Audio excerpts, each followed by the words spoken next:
Fondation et début de Ville-Marie.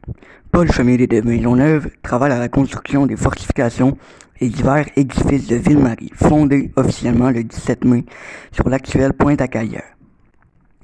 Selon H.J.B.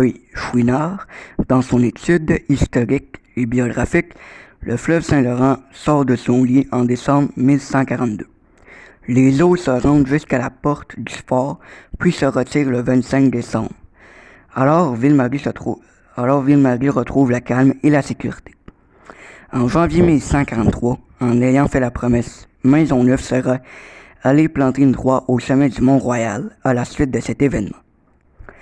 En 1147, Paul refuse l'offre de devenir gouverneur de la Nouvelle-France qui avait été proposée par le roi Louis XIV. Au printemps 1151, les attaques des Iroquois pour freiner la colonisation sont si fréquentes que les habitants de Ville-Marie trouvent leur fin arrivée. Maisonneuve fait se réfugier tous les habitants dans l'ancien fort. En automne de la même année, la colonie de Montréal est si réduite qu'à l'institution de Zalmans, il doit retourner en France pour recruter des volontaires.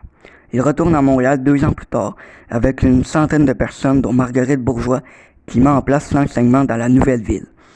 On appelle ce groupe la Grande Recrue, qui va assurer la survie de Montréal. Si l'effort du sieur de Chemédé avait échoué, Montréal aurait été abandonné et les survivants auraient été relocalisés à Québec.